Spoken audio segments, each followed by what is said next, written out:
Bum bum bum bum bum bum bum bum bum bum bum bum.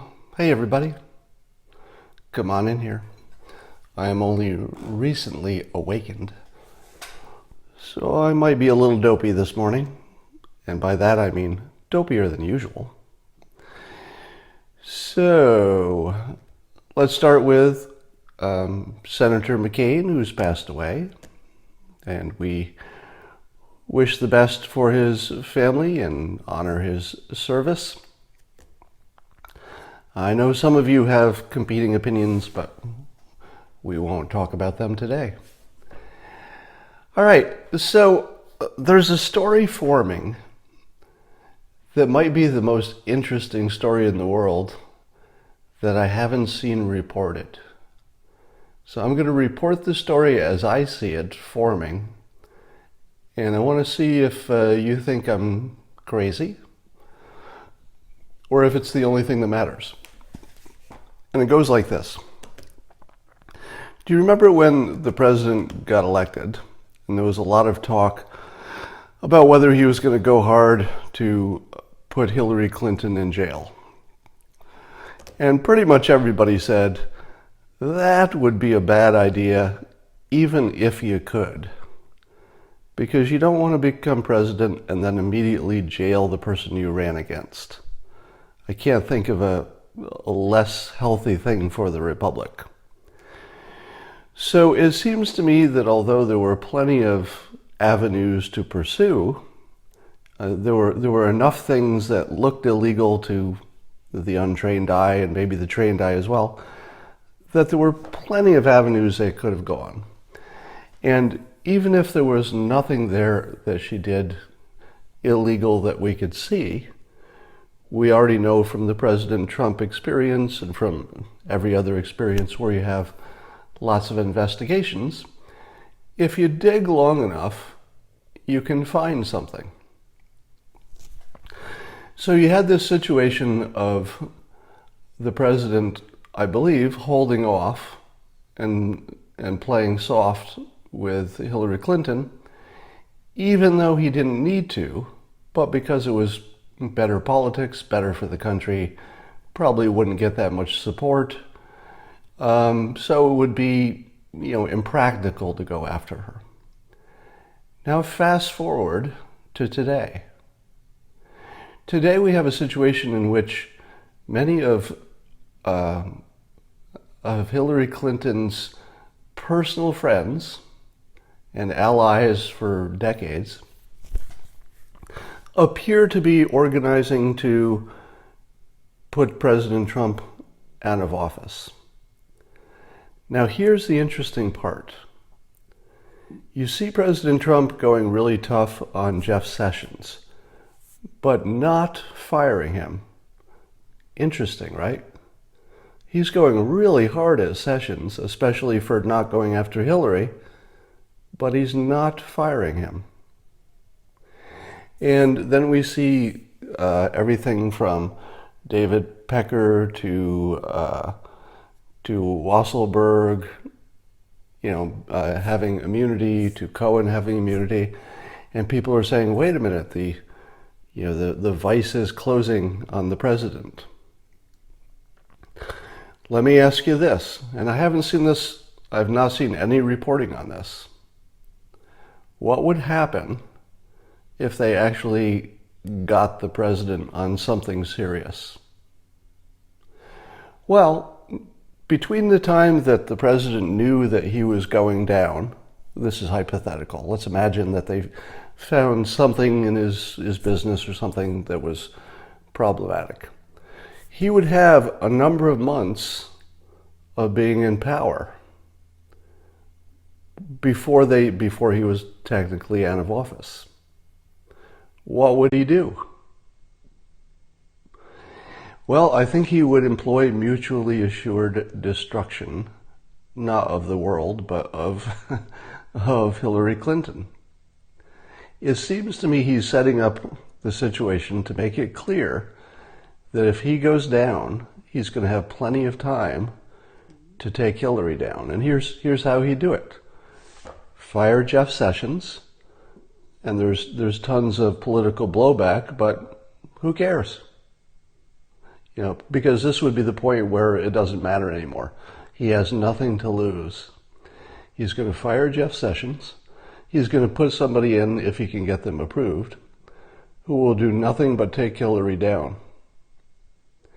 So it seems to me that by threatening Jeff Sessions but not moving on it, he's sending the clearest message possible that if the deep state takes him out, he's going to take Hillary out.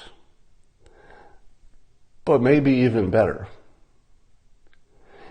if they take him out, and let's say he doesn't have time to take out Hillary, the next Republican is going to do it. Right? It doesn't matter who the next Republican president is, whether it's Pence or somebody who gets elected in 8 years or 12 years. It doesn't matter how long it takes. The next Republican is going to take Hillary out. Because you have to. You don't really have a choice, do you? I mean, you could run on that platform. Just say, look, I'm just going to do one thing. I'm going to get elected. I'm going to appoint a special prosecutor, and I'm going to take Hillary out. Just to even things up. I think the desire for revenge would be so high that it might happen. Anyway, here's my prediction. My prediction is this. If the president dodges all of the bullets that seem to be heading his way, then I think that Hillary Clinton will not be prosecuted. I think that if the president, if they do find something that they can drum him out of office for or prosecute him for after he's out of office, I believe that Hillary is going down. And I think that there's nothing that can stop it, because it would be priority one at that point. Now, if he gets rid of Sessions, I think there's a problem there, because you have to get the next attorney general approved by Congress, and presumably they would, stall if they could.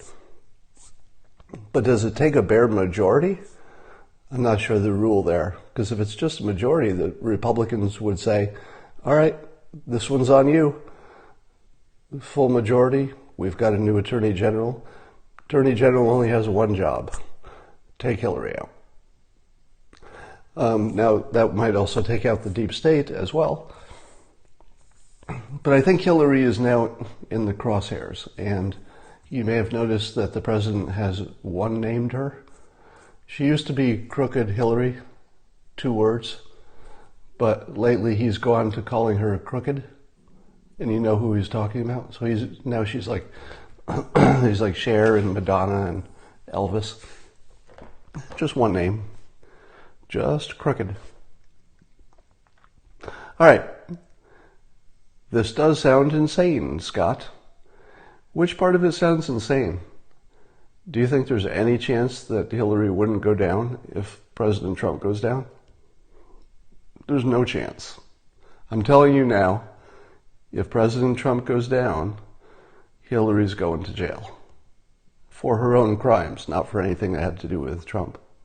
It's a guaranteed 100% Hillary behind bars if Trump gets impeached and actually removed from office. So that's my theory. So which is a good reason to imagine that he won't be taken out.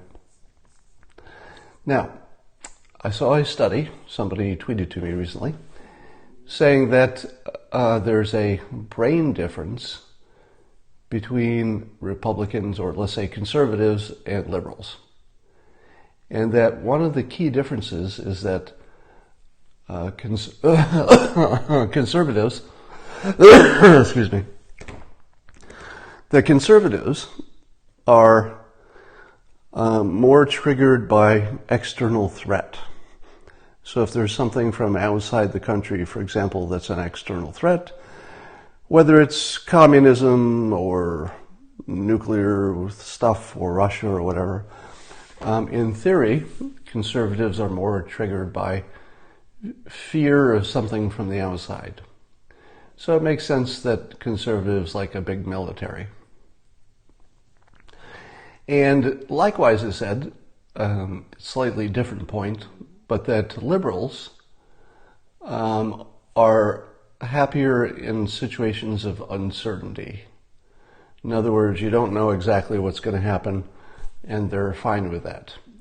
And a couple examples of that would be open borders or socialism. The two things that those have in common is, what the hell is going to happen if you do those things? And liberals are more likely to say, let's give it a try. In other words, they like variety, they like risk, they like uncertainty, or at least they can deal with it better. So that's very powerful, because if those things are true, it suggests ways to persuade.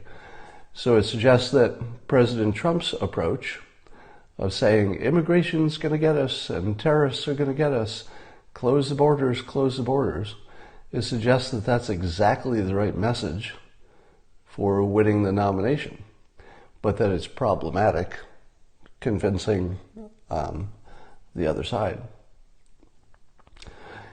So, but it also suggests some opportunities. Take, for example, healthcare.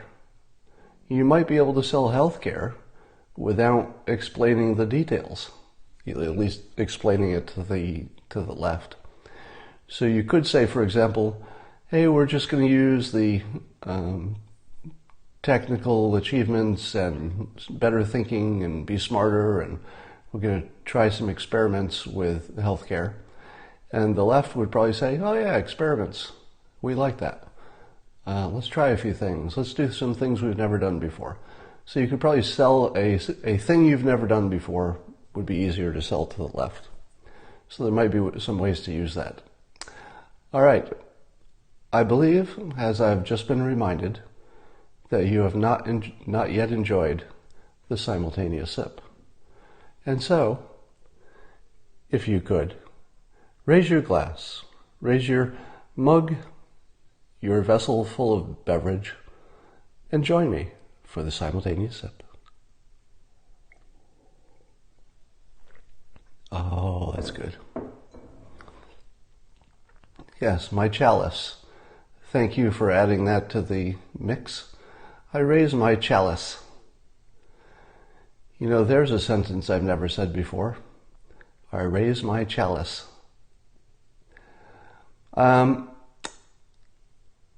Scott's in panic mode.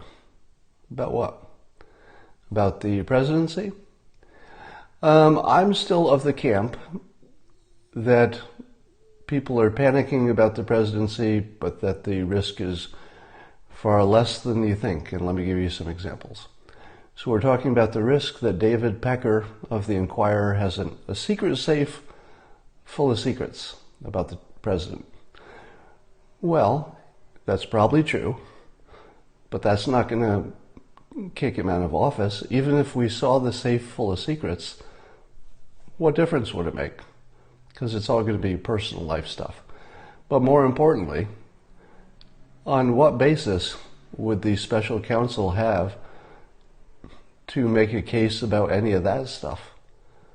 So in theory, the special counsel will not publicize any of the personal stuff that's in the safe, because that's not their job. They're not into personal stuff. So you're never going to hear about it from the special counsel. And David Pecker, he has no reason to tell the world. Who else is going to look at it? So it seems to me that there's probably a safe full of secrets that will remain a safe full of secrets. Yeah, maybe somebody whispers about it, somebody else saw it. Big deal. So I think the safe has no risk. I won't say no risk, because nothing has no risk, but close to zero. Then you've got the risk of Cohen. That Cohen knows more than we already know. But I think he would have hinted that or said that. And so far, Mueller hasn't even talked to Cohen as far as we know. It sounds like there's not much risk there at all. Or at least nothing, no smoking gun, nothing that we can see. And Lanny Davis doesn't seem to be hinting that there's anything special that Cohen knows. Then you've got Wasselberg, who got immunity to testify, but it looks like the immunity was just limited to stuff we already knew about Cohen. So the Wasselberg thing is probably a big nothing. And what would happen if the Wasselberg thing extended into the finances of the Trump Corporation? Well, that's the red line. I think if they cross that red line, everybody knows that's when the deep state goes down, and that's when Hillary goes to jail. I think quite literally, if you see the special counsel going after the Trump taxes, the Trump business, I think that's when Hillary goes to jail. That's when Sessions gets fired. That's when the new Attorney General or the acting Attorney General comes in.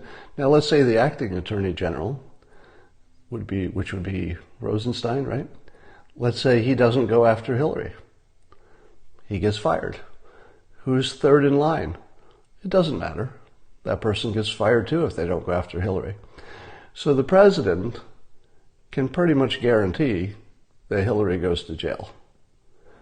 In exactly the same way that the special prosecutor, if they just kept digging everywhere in the world, they'd find something that looks illegal. So I think that's probably the mutually assured destruction line, and I'm pretty sure that Mueller and everybody else knows where that line is. You and I know where the line is, right? It's pretty certain they know where the line is. So given that the biggest risks are the ones I just mentioned, and they're actually a lot smaller than you think, because Wasselberg isn't going to be talking about anything that we don't already know about or Mueller doesn't already know about. Cohen's already shot his wad. There's probably nothing left. And Pecker's safe will probably remain locked because nobody cares about that stuff from a legal perspective. It's just not important. So, and then Omarosa is completely discredited. Even CNN stopped talking about Omarosa. Even they can't sell her stuff anymore. So what would be the risk? If those are the biggest risks, I see them as closer to 0 than 50%. Nothing's ever 0, but I think his risk is closer to 0 than to 50%. Did you see, I can't tell if it was a fake headline or not, but on MSNBC, there was whatever you call it, the chyron or the label running at the bottom of the screen. And it literally said, Trump is worried about Pecker Trump is worried that Pecker will leak. Something like that. Really? Worried that Pecker will leak? Well, that's pretty good. Was it fake? That might have been fake. Whether it was fake or real, it's just as funny. All right.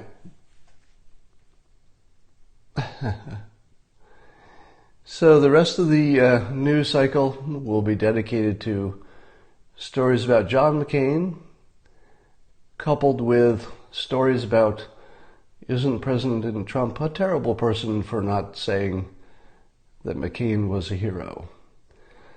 Let me tell you how I feel about that. President Trump and John McCain were legitimate enemies. They were legitimate enemies. They didn't like each other politically, and it's pretty obvious they didn't like each other personally. Would you be happier if the president was a big phony and came out saying, glowing things about McCain because he died? I don't know that I would like that better. I think we all agree with honoring veterans and honoring his service. And I did that in the beginning of my Periscope in case you missed it. But would you want the president to be a gigantic phony and to say things that you know he didn't mean? I don't want that. I don't want that at all. I think the president played it exactly the way I'd want. He said something, so it's better to say something than nothing. And he showed his empathy for the family because he doesn't have any beef with the family, and they're the ones who are both alive and suffering the most. So if you're going to say something, that was a sufficiently respectful thing to say.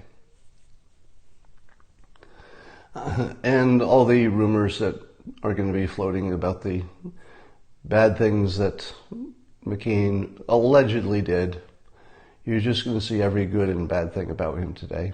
So I'm having trouble creating an opinion.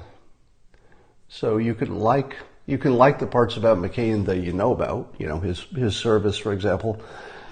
You can like all of that and respect all of that, but there are a lot of accusations that I wouldn't know if they're true or false. Wouldn't have any way of knowing.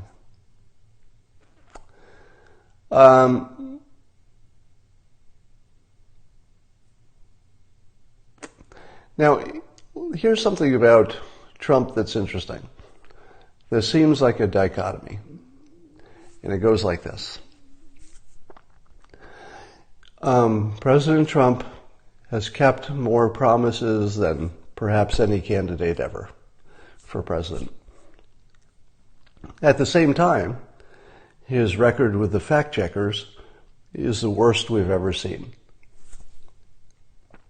But I've argued that he is always, and I think this is true, I think it's true that it's always true, directionally accurate.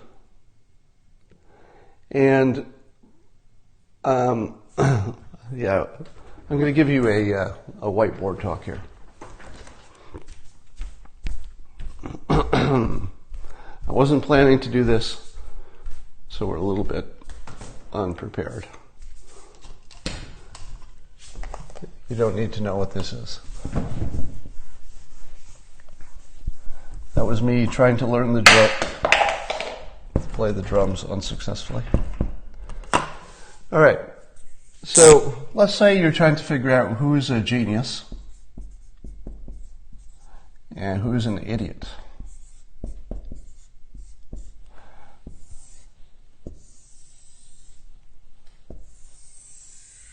All right. A genius would be somebody who, when they're trying to make a decision, they might start with facts, and they might use their sense of reason. And then, so they'd start to make their own decision, let's say their own decision. They would use facts and reason.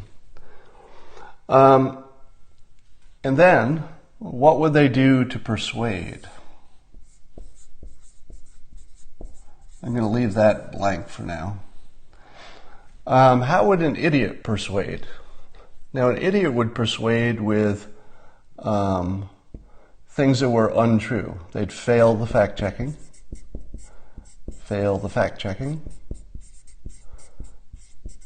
Big time. And they would probably use a lot of hyperbole, which you might call BS. So that's how an idiot would persuade, right? They would use a bunch of things that were not true. They wouldn't use facts and reason and stuff like that. But how would a genius persuade?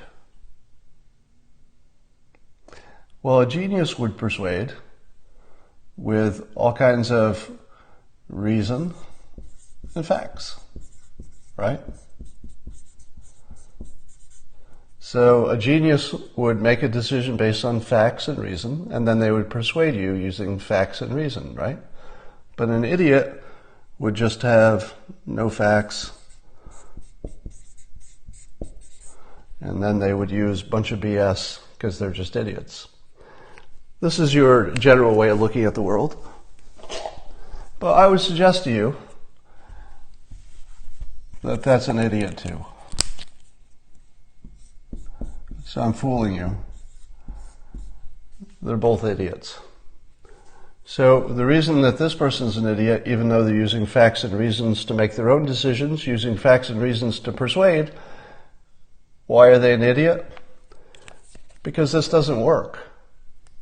Smart people know this doesn't work. Doesn't work. If you want to be back to genius, you want to borrow this stuff. You want to use hyperbole and BS, etc. Because it works. Then you can be a genius. So now you've made decisions based on facts and reason, but you know you can't persuade anybody, so you have to exaggerate, use hyperbole, use fear, that sort of thing, and then you're a genius. But let's say you are an idiot. What would an idiot look like? I'm going to change it up for you. I got to this the long way, sorry. Let's say an idiot would also use facts and reasons, because idiots don't know the difference between accurate reasons and an idiot thinks their facts and their reasons are also good. So they think they're starting with this, and then they would use their facts and their reasons to persuade you, but it wouldn't work because it never does, and their facts and their reasons are wrong. So if you see somebody making a decision using what they think are the facts and the reasons, and then trying to persuade you using what they think are the facts and the reasons, that's probably an idiot. Because this doesn't work, and these are probably wrong. Even if it was right, it wouldn't work. Even if they had the right facts and reasons, because they're not persuasive. So, if you're looking for a genius, look for somebody who makes their own decisions based on facts, but when they're talking to the public, they're using hyperbole. And so,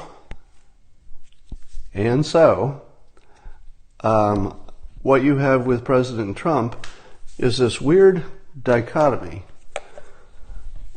This is something I should have planned ahead of time, because this is maybe the worst whiteboard presentation I've ever done. But with President Trump, you've got somebody who's... I got to get better markers. You've got somebody who's failing the fact-checking more than anybody, failing fact-checking more than anybody ever has. At the same time, he's getting more success. He's getting a lot done. And he's using his hyperbole,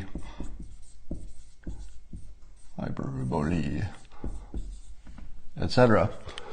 So it's not a coincidence that he's failing the fact-checking and keeping all of his campaign promises. So success in this case means just his promises. And I've made the claim that even when he's failing the fact-checking, he's directionally accurate, which is what the hyperbole is. And I'd love to hear any counterexamples. So there probably are some. I just can't think of any. I'm trying to think of a situation in which I'm trying to think of a situation in which when Trump got a fact wrong, that he didn't get it wrong in the right direction. In other words, if he had a fact that was exaggerated, or he said the crowd was bigger than it was, are there any situations where somebody said Hitler was a genius? Not true, because Hitler started with incorrect facts. So that would not be a situation of a genius.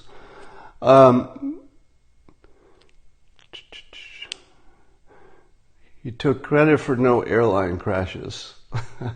But again, when you see the president taking credit for things that maybe his actions were not directly about, what does that cause? Well, what's the net effect of the president taking credit for something good that happened that maybe wasn't entirely his doing?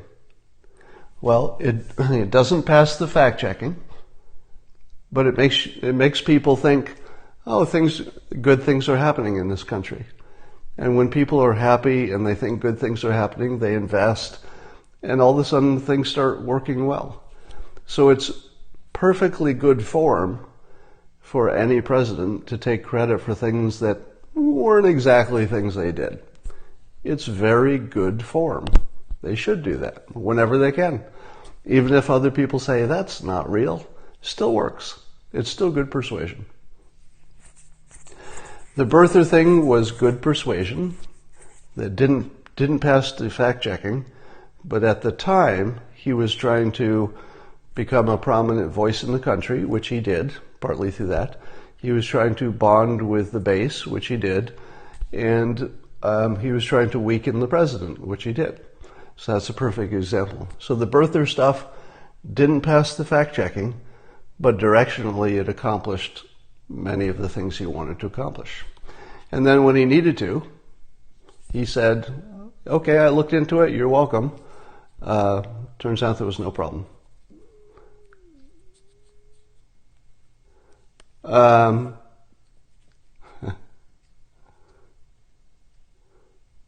All right, I'm just looking and somebody try to give me an example. Trump Tower wiretaps. Yeah, the wiretaps are an example of something that was perhaps not technically factually accurate, but it is true that his campaign was being surveilled.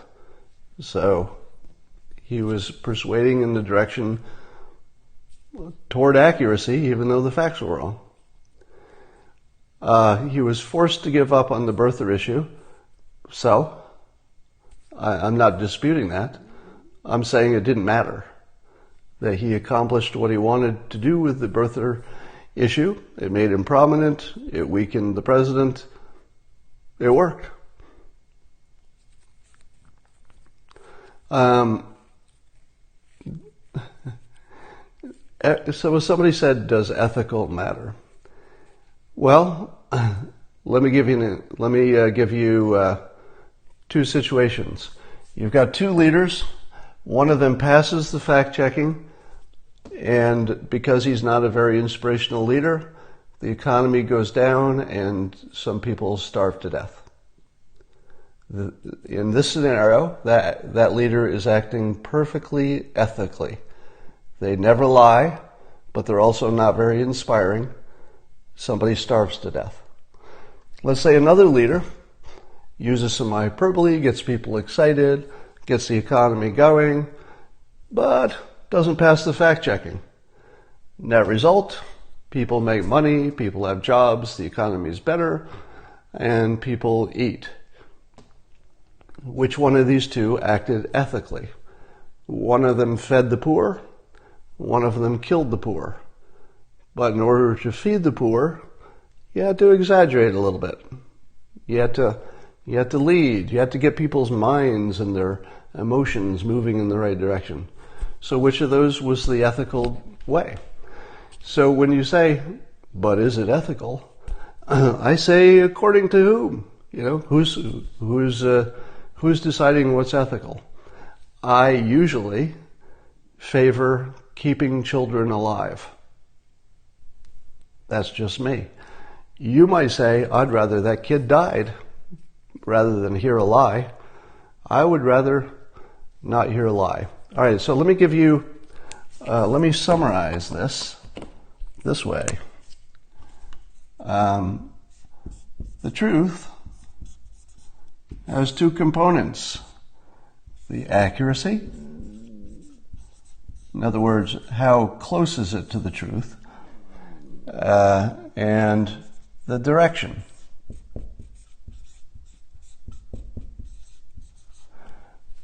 So, for example, if the president says, there were 50,000 people at my rally, and let's say the actual number was 30,000, the accuracy would be, let's say, a D minus, but the direction, in this case the direction is lots of people are excited to come to my rallies.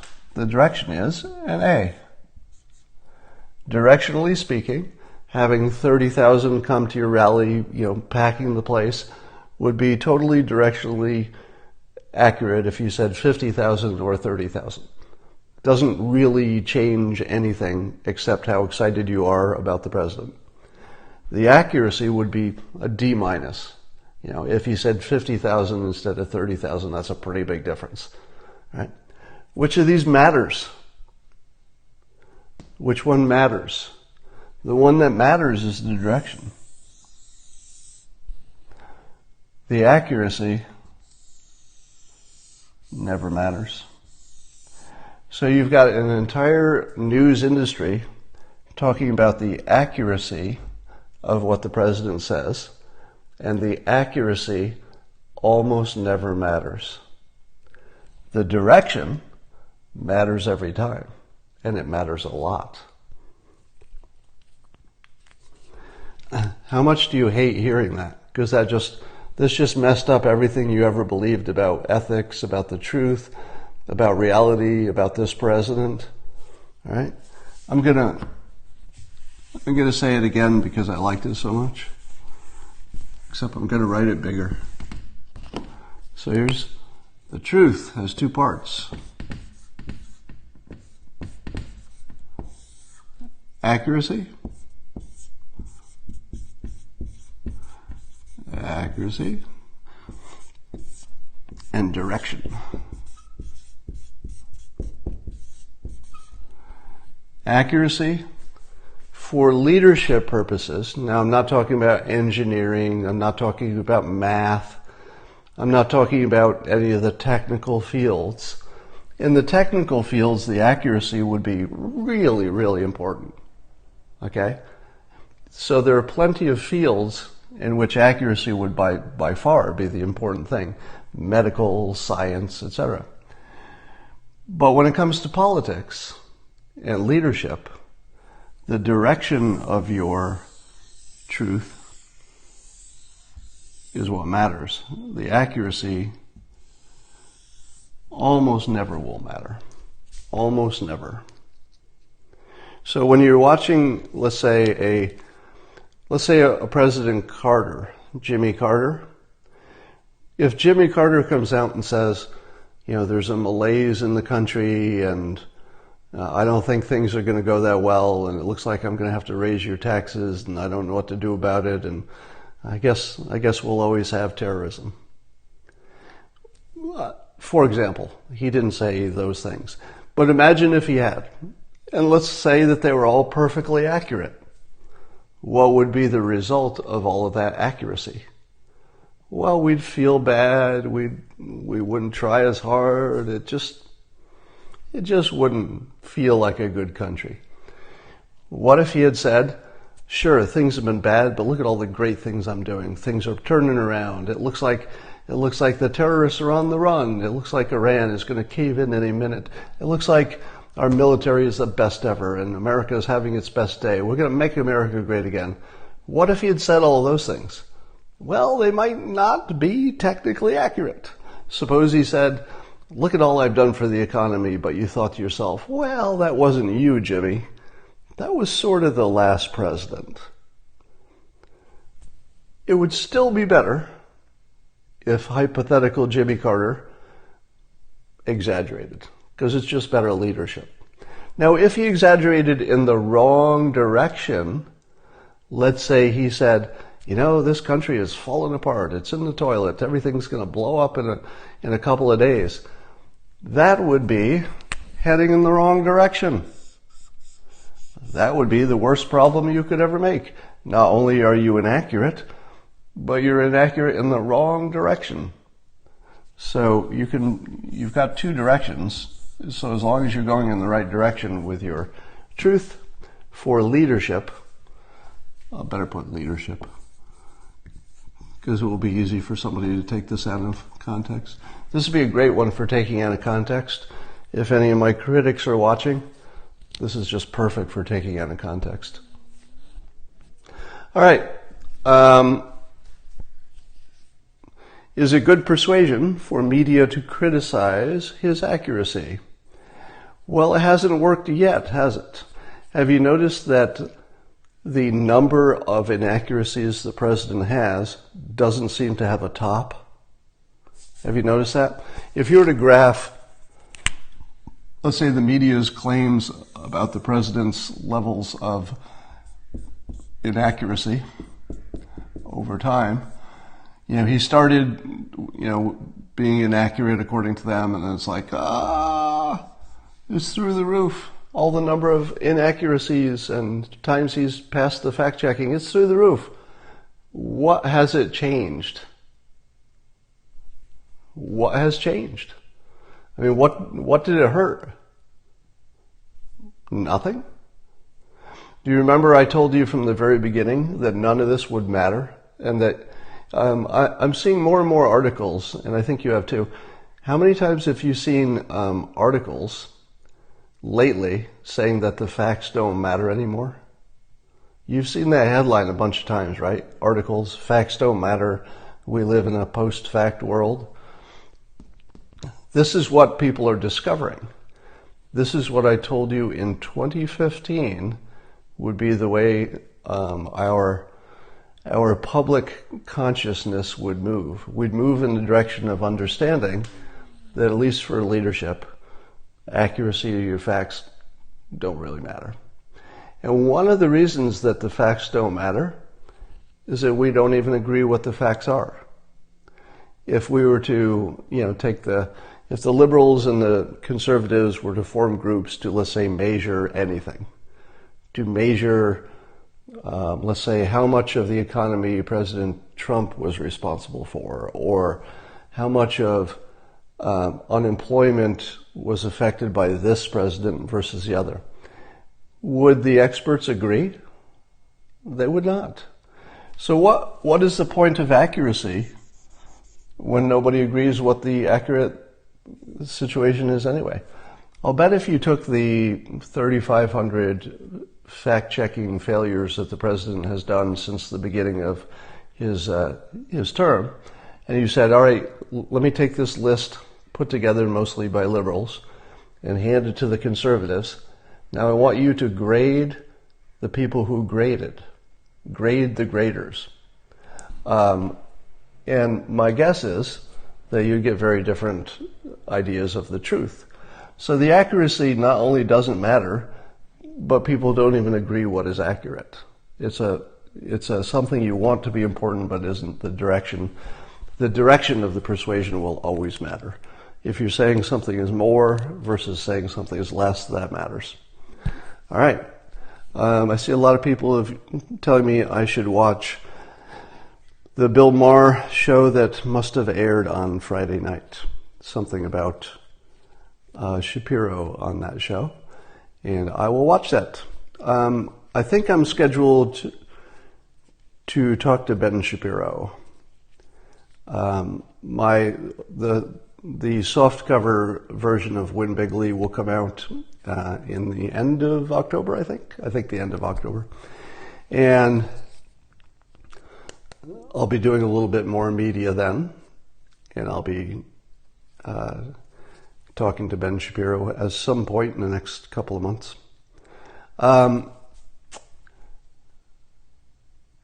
What about Joe Rogan? Well, I'll talk to him anytime he wants. It's not up to me what shows I appear on.